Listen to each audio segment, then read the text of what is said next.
Patricia, finally we're come to part two. We started this last month. Now we're Yeah. continuing, and there's going to be more later, and it's so exciting. And we're going to call you Miss Divine Two Step. Thank you, Michael. And thank you so much for this invitation again. Um, as I've shared with you, there's been three divine downloads, messages from Spirit that were meant for all of us. I happen to be the fortunate person that it came through, but they are definitely meant for all of us. And that divine two-step that I shared last month is a condensation of the three messages. Tonight, I'm going to share about those first two messages from Spirit. And then you'll see why the divine two-step is a compilation of those two, and actually the third as well. So I want to start out by talking about a story and how it came about. In 1999, I attended a week-long sacred silence retreat at Unity Village. I was at the very lowest point in my life, having just experienced for the previous 4 months what people call a dark night of the soul, where every part of your life just turns upside down. And for seeming no reason except the only thing connecting any of them is that you're in the middle of it. You're the part, it's in your life. So I was at that very lowest point when I attended that week-long retreat. I went with a few friends, although I was with them when I arrived. I took every moment outside of the retreat program to be alone. On that very first day, I found a private place on the grounds where I could go there, walk there every morning before breakfast, sit on the ground under a tree and meditate as the sun rose in the sky. I totally surrendered. I called on the Holy Spirit. I called on Jesus. I just totally surrendered. And like I said, I spent as much time by myself as I could. There are many chapels on the grounds at Unity Village, and I spent time in each one of them outside of the retreat programming. Their Unity library and archives. I spent hours in there reading sacred texts and journaling. There was even 3 full days and nights of complete silence, which I absolutely loved. Well, about midweek in that week, there's started to be like little miracles that started to occur. And I can tell you that myself, I felt almost back to normal. And then by the end of the week, I felt nothing but gratitude and joy. Well, because I was self-employed, when I went home, I was able to arrange my schedule to continue those retreat practices of multiple meditations and reading from sacred books and so on several times a day. And that's what I did. And it was like several weeks after returning home that on what seemed like a very normal afternoon, all of a sudden this vision appeared. And it was just so real. I named it the Two Doors Vision, and this is what it is. There was an awareness that the purpose of every life experience, every thought, every relationship, every circumstance, every moment in our lives is for realizing our oneness with the divine. There were two doors that I saw floating freely above a scene whose beauty could only be described as heaven on earth. On one door were written the words, Dark Night of the Soul, and on the other door was written the word gratitude. There was a knowing that I can consciously choose the door of gratitude to become aware of oneness, or life would choose the other door for me to create that same awareness. Through either door, consciously or unconsciously, life would lead me to oneness and ultimately to creating heaven on earth. Now, that was a powerful, powerful vision. And yet, back in 1999, I didn't have the awareness to really fully understand it. I console myself with knowing that back in 1999, nobody was talking about oneness or gratitude, much less creating heaven on earth. So because I didn't get it, Spirit sent another message, divine download, 2 years later. And it, it was at a time when I had shortly been married to my now husband, and that was in 2001. We were kind of still on our honeymoon period. Coming out of meditation one morning, I asked Spirit, how can I stay consciously connected with God outside of meditation time? And instantly, these flashes of light began to appear right before my very eyes. And I knew it was Spirit saying, here I am, I am everywhere, here I am. And with this knowing that I can recreate that by looking for light. So that's what I named it. It's a mindfulness game called Looking for Light. And so that very afternoon, I went around running errands in St. Petersburg, where Dave and I lived at that time. And I looked for light. I used light as an instant reminder that spirit is present. And so every time I saw light, it was a spirit knowing. It filled my heart with gratitude and a joyful expectation for the next sighting of light to appear, which it did over and over again. When you're looking for light, you see it everywhere, off of car windows and chrome and buildings and signs and from the sun's rays and reflecting everywhere. When you're not looking for it, it's there, but it's faded in the background. You don't even notice it. So by the time I got home after playing this game all afternoon called Looking for Light, my whole energy field had been raised up to the frequencies of gratitude and joy. It was transformational. And I knew that this was repeatable. It was absolutely. And what it was also doing was embedding my subconscious with a realization of omnipresence. So, I mean, it was training myself to see with a single eye, to see the essence of the divine in everything and everyone in all of creation as I did it over and over again. And the transformations that occurred, some of them I captured on photos of things, whole situations, circumstances that just transform just by holding that high consciousness of knowing that spirit is in every situation and circumstance. And some people, few people, have said, oh, that's a spiritual bypass, but it's really not. It's actual spiritual understanding of spiritual laws and metaphysical principles, of knowing that we can maintain that single eye vision and pull forth through the template of that divine perfection that we are holding in mind. We can bring out this essence of divine perfection here on earth. We become co-creators of heaven on earth. And so those were the first two of the what I call modern day revelations that Spirit has given all of us. And as you can see, the first one, the two doors vision, was about the heart and our feelings. The second one was about the mind and where we focus our attention.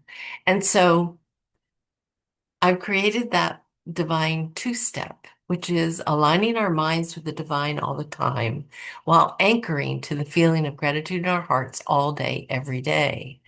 And what that does is it builds a coherent state continually between our heart and our mind. Well, so I got that looking for light right away, and I played it in multiple circumstances, and I talked about it to people, and they had experiences, and so on and so forth. But it was actually 19 years later that I finally took a close look at the first one, the Two Doors Vision, and realized that what it revealed was our purpose in life. a realization of oneness with the divine. And second, it revealed that we have choices in how we awaken, consciously through gratitude or unconsciously learning lessons through the challenges of life. And third, that no matter which path we choose, the ultimate destination is heaven on earth. And what a relief that is. So this divine two-step actually conditions us and retrains us into a coherent state of oneness, which is our purpose in life. So anyway, I have some slides to show the Two Doors vision. You know, fortunately, because I had been through that retreat for the week, I was in the habit of journaling. So I wrote down exactly what I had experienced, which is what I already spoke to you about. But if anybody has their cell phone handy and would like to take photos of these pictures, I think you might want to take a photo of a few of them at least. So there's a website called heartcenteredgratitude.org, which tells more of the story of how this came about and other supporting material there. This next one, at the very conclusion of that 7-day retreat in 1999, there had been a painting on the auditorium stage where the retreat programs were being held. At that time, the painting of Jesus did not have any glass covering on it. My husband took the smaller photo, which you can see right here. And what came through in these photos is what I call love light, a streaming of love light coming from above the painting, entering through the right hand of the painting of Jesus's hand. You will also notice there's a large white orb entering from the side of the painting. Notice I said it wasn't entering from the side of the photograph, which I think there's some scientific reason for this. I just don't know the science of it. A few seconds later, with my own camera, which by the way, our cameras had film in them back then, that large white orb had entered through the back of the heart chakra of Jesus and came streaming out the front. There's even like what I call love bubbles, condensed love light here as it's just bubbled up here, bringing love light into form, bringing divine perfection into form. So this is that second revelation from Spirit, looking for light. It's a mindfulness game. And it came 2 years later. I spent 3 years researching 50 mystics, spiritual teachers, sages, philosophers to find validating quotes of this looking for light, keeping our minds searching only for light and good in God in every situation and circumstance, keeping that high watch, that higher consciousness as things transform right before your very eyes. They will. So you can look up the lookingforlight.net website and obtain a free download of the Looking for Light mindfulness game. There's also 50 plus quotes that you will love to have access to. I think they're very meaningful quotes. I didn't mention HeartMath yet. Well, after these two revelations came, I learned about HeartMath and registered for a purchase 2 of their courses and all of their articles. In fact, this particular article, this scientific study, they did in 2003 called The Appreciative Heart. It was written by the founder of HeartMath, Doc Shildray, and the director of research, Dr. Roland McCready. And it's very scientifically written, but I was able to decipher it and pull out from that scientific article that was peer-reviewed and verified. These are just the benefits that they have named in living in heart-centered gratitude, having an appreciative heart. And as you can see, they are quite extensive, affecting the physical, the emotional, the mental, and the spiritual bodies of each person who develops the practice of living in heart-centered gratitude. My favorite way of living in heart-centered gratitude, by the way, is anchoring to the feeling of gratitude in my heart all day, every day. Because I knew I couldn't think grateful thoughts all day, but I knew I could anchor to the feeling in my heart for long periods of time. And if you do it repeatedly, you will learn how to live there really all day, every day, if that becomes your place of choice. This next one, this is a 7-day heart-centered gratitude experiment I've been doing for years now. It's simply one email every day, and the very next one I'm offering is Monday through Sunday, October 20th to the 26th. So in order to register, you just simply email me your name with experiment in the subject line, and that way I'll have your email to be able to send you these 7 emails. What they contain is an introduction to all 3 of the messages from Spirit, the modern day revelations that Spirit has meant for all of us, plus a an explanation of the divine two-step. So I'm asking for a love offering for this. Please do take a photo of this and register. You will not be disappointed. I have so many testimonials of how it has really been meaningful and has been life-changing for a lot of people because of knowing these spirit messages that were sent to assist us in awakening. And the last slide I have is of the heart mass, heart lock-in technique, and if there's time, Michael, I could just lead us in that heart lock-in technique if you'd like. If there's not time, then perhaps we'll do it another time. But let me know if there's time. Yeah, go for it, please. Okay. So if everybody will just please take a deep breath, and as you do, just bring your focus down into your heart and begin to breathe ever so slowly in and out through your heart.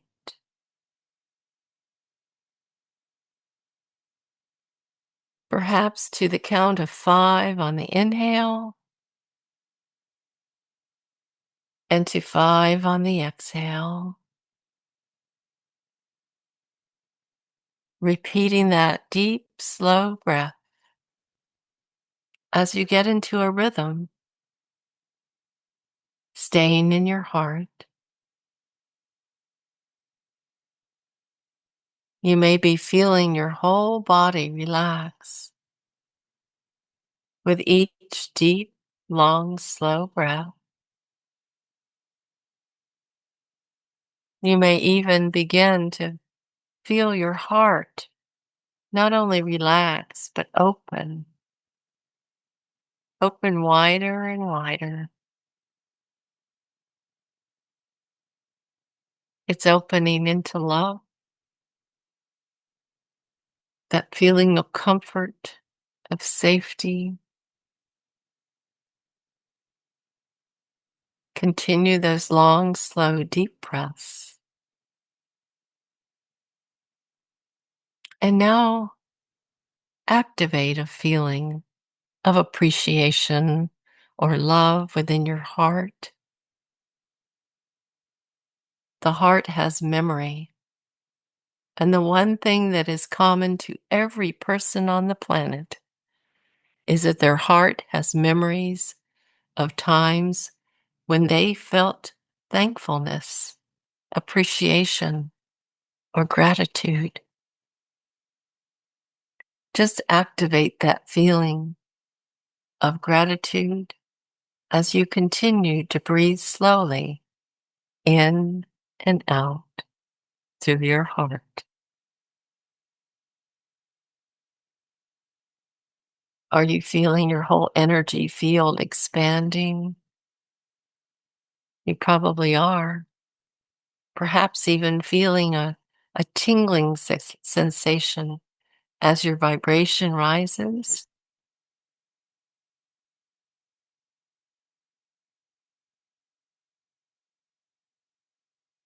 The more and more of these long, slow, deep breaths in feelings of appreciation or love, just continue to elevate your vibration and relax you, bringing you into states of love, joy, peace, unity, and ultimately oneness, all the while building a state of coherence between your heart and your mind, and over time, a state of resilience.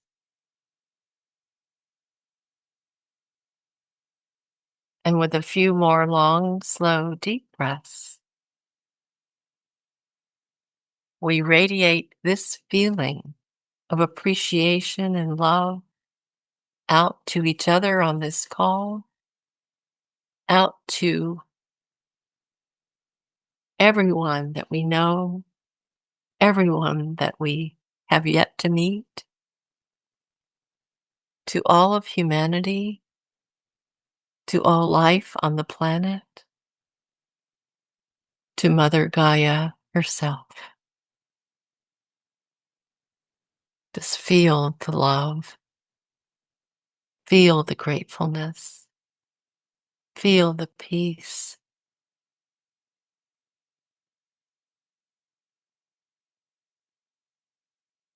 And with one more long, slow, deep breath, we say thank you, thank you, thank you, as we bring this session to a close. So please open your eyes. And thank you, Michael, for this wonderful opportunity. You are doing such a service to humanity by offering us this platform to be able to share our gifts with the world. Thank you. Well, my pleasure. And I was thinking through all of that, how grateful I am that so many amazing people have wanted to be involved in being human in general. But is doing the research in all of this, it's just incredible. What a wonderful world.